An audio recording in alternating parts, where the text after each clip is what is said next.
What up, what up, what up? What's up, good people? Happy New Year from the Bro Code. It is 2021, man. What's happening, fellas? How y'all feeling tonight, man? Or this morning? Good Lord, it must have been a long day, huh? Especially for you, Jay. You look like you still got sleep in your eye. Yeah, you all right, bro? Yeah, man. I haven't been up long, so I'm catching up to 2021. Try to get 2020 in the rearview mirror and get a little bit more focused on the things ahead. I can dig it, man. One day at a time. One day at a time, man. Appreciative. Kirk, what's good, bro? Happy New Year, man. Man, Happy New Year. I have this is my thoughts on 2020. I ain't even saying it anymore, man. But man, I'm thankful for another year, man, for real. Indeed, man. Indeed. That's actually one of the words we're going to be using today, man, because when you think of the year 2020 and coming into it, man, we had that whole take on the vision and clarity and, then it kind of got derailed to a certain effect. But when you look back, man, it's kind of like peeling layers of the onion, and it gave you time to reflect. And I think being thankful and appreciative is one of the many words that we can layer this conversation that we're getting ready to have for this month, man. So first and foremost, man, we love all of our viewers. If you're looking now, share, like, thumbs up, tell us you love us, all that good stuff. We need good vibes. Let's start off 2021 with some good vibes. So we putting good vibes out into the world right now, man, for everybody that is listening unto the sound of our voice. That's right, prosperity, love, joy. And the two words that I came out of 21 with is healthy and happy. We'll worry about all the rest later, but healthy and happy, man. So may that continue, and may that vibrate from the depths of your soul, from the bottom of your feet to the top of your head. We love and appreciate y'all, man. So much love from the Bro Code. With that being said, man, so January, we got a lot of things coming up, man. The topic of conversation, fellas, is going to be the method to the madness. The method to the madness. And, I know we probably heard that in many ways, shape, forms, and fashions, but, I want to hear you guys' thoughts on it. We're going to unpack it and really what that means to us and how we're going to reflect. It's really, we plan to unpack methods to productively cleanse, heal, and thrive coming into 2021. And we want to hear that from several different perspectives. But we're going to chop it up real briefly just with the bros, man. So I got to ask, fellas, lesson learned. Give me one. We talk about 21 and it being a layer of onions. You know how onions, man, you cut them up, what do you do? Cry. But it can also be used to be flavorful, and hopefully we can dice that thing up just a little bit more and make our lives a little bit more flavorful. So with that being said, bro, one lesson learned, man. Who wants to go first? I'll take a stab at this one. Okay, go ahead and tackle it. So 2020 was supposed to be my new me, new everything. Starting all sorts of things, and I guess the biggest lesson learned is I need to work better in 2021 on that focus aspect. Started a lot of things, but didn't do the best at finishing these things and sticking with some of these things to where I could see fruit start bearing. But I've at least planted the seeds, and so 2021 for me is really going to be about watering those seeds and putting more effort and dedication into making sure that those flowers grow, and not necessarily just planting the seeds, walking away and hoping for the best. And that's really across all aspects, man. And if 2020 had a lot of family events and deaths and things of that nature, and it really teaches you the value of the people around you, and making sure that you have the right people in your life and around you, and reaching out to family more often, because you never know, and you never know when that last breath is going to get taken. So that's where I really want to turn my attention. 2021 is rededicating myself, repurposing myself, focusing on the people around me more seriously, and family, and whatever that may mean. I love it, bro. I love it. You said a mouthful, sexual chocolate. We're gonna drop the mic right there. Yeah. Hey, man, laughter's food for the soul, man. You know what I mean? We gotta learn to eat more. If nothing else, part of that appreciation is to learn them use those muscles in your face. That's what they for. So, Kurt, what you got, bro? And speaking of coming to America, that was Coming to America, right? Hey, man, movie buff, brother. You know, part 2 coming out, right? I can't wait.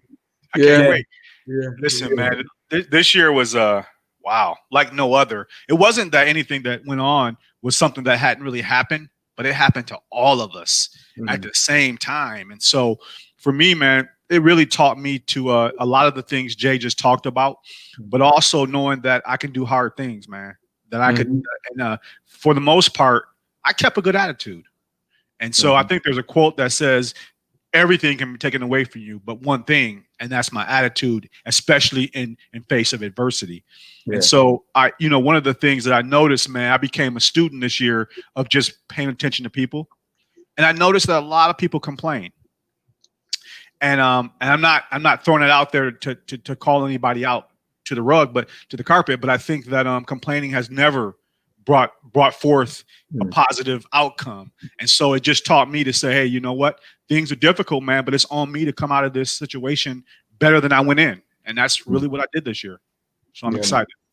Hey, that sounds like a choice to me, brother. Right? With that being said, man, other night, and I know I'm old. I'm old on this train.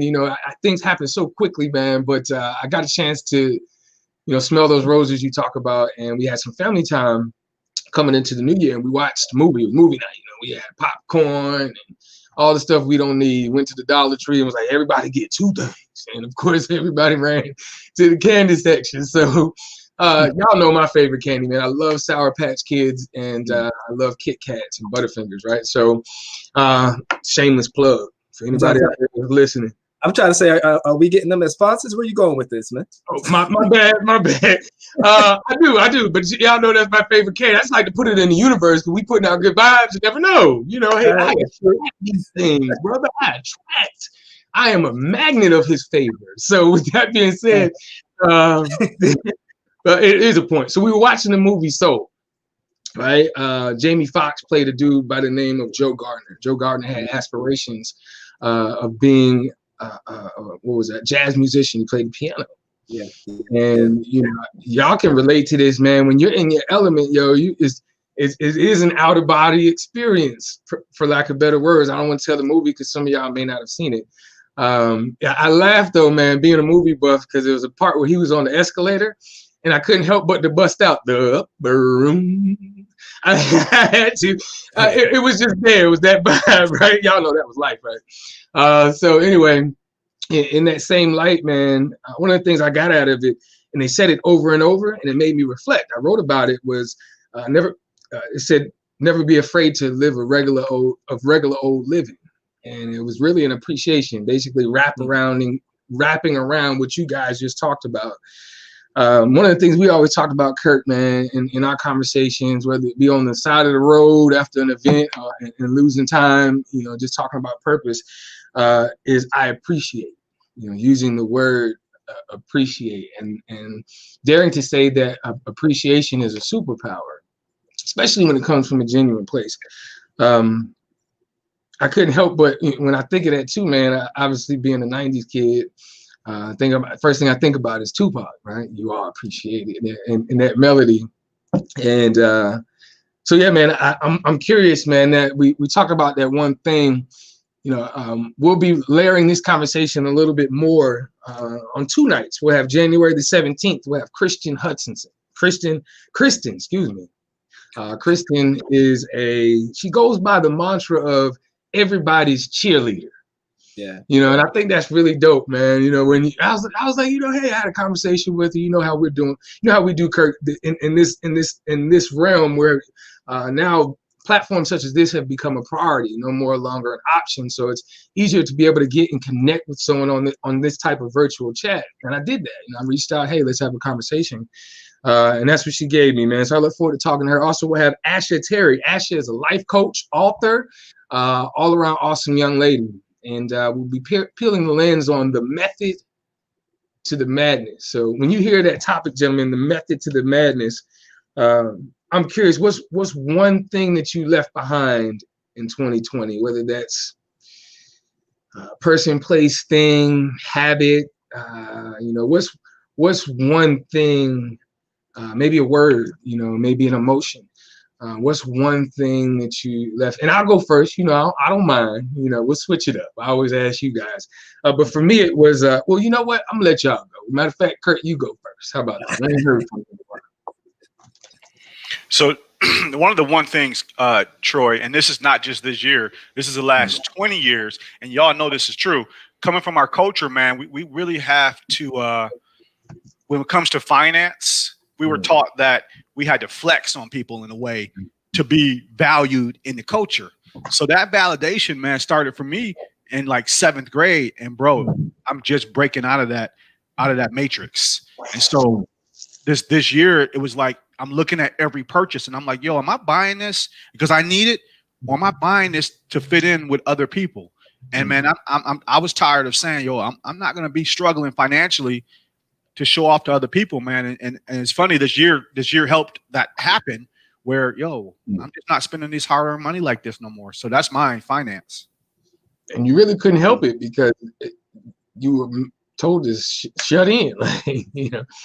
I promise you this. I bet you them app you started spending money on those apps and Hulu and all that stuff right there and downloading stuff. What about you, Jay? What you think? Oh man, like I'm gonna try not to get too deep, but for me, I left fear, in the background.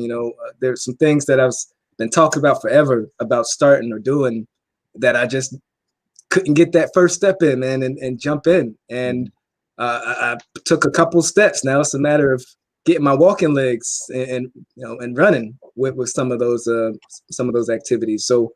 Fear is real, whether it's fear of success, fear of failure, fear of, making mistakes, but the biggest thing is just to get out there and do it and get people around you that can help you along that journey so that you don't stop, and so that's the one thing that I got some of my legs walking, but now it's a matter of figuring out how to run.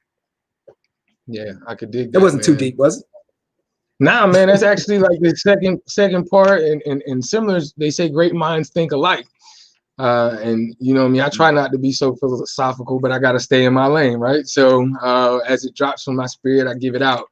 But for me, almost parallel, man. You said fear, mine was regret. Regret, man. I listen. I take things in. Very big on chewing the meat, spitting out the bone. That's like one of the things that we say, right? And two of the words I took into 20 was intentional and consistency. I think they go hand in hand and are great to come into 21. But one thing I left behind in 2020 is regret and small thinking. If nothing else, 2020 has not just taken me out of a box, but blown the box up. The box doesn't exist. And for so long, it was comfortable, so, and oftentimes when being comfortable comes complacency. So, being made to do things differently because you have to. And we throw around that P word, pivot. I think it's 2 words for me, position and priority, you know, position and priority. You know, Kurt, you talked about choices, right? And Jay, you talked about being unctioned and being pushed. That's position and priority. You know, what position and posture are you in, and what are you making as your priority? So, yeah, man, take it out the box, man. Most importantly, take me out the box. So, with that being said, we look forward to January 24th. We'll have Carl Michael. Now, Carl, man, this dude right here, I met him on Instagram. He's an author, speaker, motivator, all-around dope dude. He's built a platform in mentorship, a youth movement, I believe in Texas, if I'm not mistaken, man. But we look forward to speaking with him, as well as the CEO, this young lady right here, man, Lucinda Cross. Lucinda is a world brand. She's been on CNBC, NBC, author, all great stuff, man. These people are these guests will be coming on to talk about our subject matter for this month, which is the method to the madness. And I will be unpacking methods and opportunities to reflect on how we can not just thrive, but heal, as well as cleanse from 20, so that way we can catapult into 21. So nonetheless, man, it's the bros. We love you guys, man. Much love to you guys, sending good vibes, peace, and blessings to everybody out there. For those that have already watched, continue to do such. Spread the word. Tell a friend to tell a friend to tell a friend. Yeah. That we like it raw, uncut, and real respectful. So other than that, man, we look forward to you guys pressing in. I want to, end with on a positive, man. We usually end with a quote. But we're going to end and speak into existence. We believe that there's power in the words that you speak. Words matter. And when we're coming into 21, fellas, I want to end with your word coming into word phrase, whatever that is, coming into 21, and maybe a personal goal. So I will go first this time being, because I want to speak boldly. I know that I'm a king. I'm kind. I'm intelligent. I'm noble. And I'm a go-getter. And one of the things that I neglected or I need to adjust from 20 was one of my personal goals was to make golf part of my business acumen, to as far as developing into a stronger leader, growing in capacity as far as networking, and being around people that are like-minded. So it happens slightly through purpose with our golf development program with YM4C. And building and develop a working relationship of a 12-week program with Drive Shack and the local fraternity Omegas. And we're appreciative of that. So putting yourself in those places. But I want to add on that. And then last but not least, from my mouth to your ears, and as well as God's ears, before 21 is by the last quarter of 21, the book will be written and released. I speak into existence that the book, it will be called Letters to Young Kings and Harnessing the Power and Purpose of Mentorship. It'll be peppered with my life story as well as the stories of the lives of the young people that we've impacted since June 13th of 2016. It may be used as breadcrumbs for upcoming leaders, critical thinkers, mentors, and fellow change agents. To be able to give that wisdom to the next generation as a thumbprint on the earth. So those are my personal goals for 2021. There's many more, and I truly believe, as you heard before, that the best is yet to come. Okay, I like it. I'm gonna leave the audience. Kobe Bryant left an imprint on 2020 in all sorts of ways. I've been thinking about how can I get that Mamba mentality, and there's something called Bryant's 10 rules. Now I only go through the first 5 just for sake of time. Number 1 was get better every single day. 2 is prove them wrong. 3 is work on your weaknesses. 4, which is big for me, is execute what you practice. And number 5 is learn from greatness. And so I'm going to take those 5 as my personal aspirations for 2021 to really dig into, so that I could be a better me and help others in the process. I love it, man. I love it. Execute. I think that's a great word coming into to Yeah, 21. execute. Yep. Absolutely, absolutely. Well, I don't want to stop your flow, Kirk, but I just want to send a shout out to the big homie, man. CP, man, love you, bro. Mr. Pins with personality, man. If you haven't already, please support this young brother, man. Happy New Year to you. Many blessings to you and your family, bro. Marcus, Happy New Year, brother. I saw the Queen, man. I don't know if y'all saw, man. You know, earlier this year we had a conversation with Dr. Mo. And Dr. Mo wanted to say Happy New Year. Dr. Mo, if you're listening, if you watch this, tell your class, hey, use our show again. They used it in the classroom. Y'all remember that, man? Yeah. They had the young people from Central watch the show, and it was great feedback. Love you, Dr. Mo. Many peeps and blessings to you, Dr. Hyman. So, Kurt, man, what's good, man? Take us home, man. What you got, man? I appreciate that. Man, so much coming into the new year, man. Trying to get it all in one space. I think one of the biggest things that we don't do as people, man, is we don't appreciate the time given. So in 2020, we had over 525,000 hours, just given to us. And like Jay said, executing on those ideas. But for my year, man, my mantra all this year is going to be seeing the good. So, you know, all these adversities we have, all the bad comes, the good is right there with it. We just choose to see the bad. So that's going to be my mantra. My word is going to be infinite possibilities. We live in a world that is full of abundance, man. And so I was walking around in Briar Creek last night, man. I was just looking at all the buildings and I was like, yo, every building out here was created from a man or a woman's imagination. And so we're going to do the same things. I got a video series coming up, University of You Matter, which is focusing on teens. It's going to be a YouTube series of which I'm going to need Professor Smith and I'm going to need President Troy, or however that looks, to be guests. Oh yeah. You smiling because get your acting skills on. I'm telling you. I'm with you. YouTube, but it's going to be a college where students do the right thing, man. They're faced with all the situations that are happening, but they do it different and they care about each person. So I'm really excited about that. But that's it for me, man. I love it, man. University. We're down, man. Jay's a ham, man. Y'all should have seen him when he was taking pictures. You know, Kevin reached out to me too, man. We got to take some more photos, do another photo shoot, man. Shout out to you, Kevin, man. Appreciate you and love you, bro, from the Bro Code. So other than that, fellas, man, you know what it is, man. It is your boy, bro, Troy, a.k.a. Mr. YM4C. We look forward and truly believe that the best is yet to come. Catch us on January the 10th, when we do our rehash program. We'll have a special guest there, but the Method to the Madness conversation will be a 2-part series this month, Sunday, January 17th at 6 p.m. and also January 24th at 6 p.m. on YouTube, as well as YM4C on Facebook. So other than that, man, we love and appreciate you guys. Till the next time, it's your boy, bro, Troy, a.k.a. Mr. YM4C. We are the Bro Code. Peace.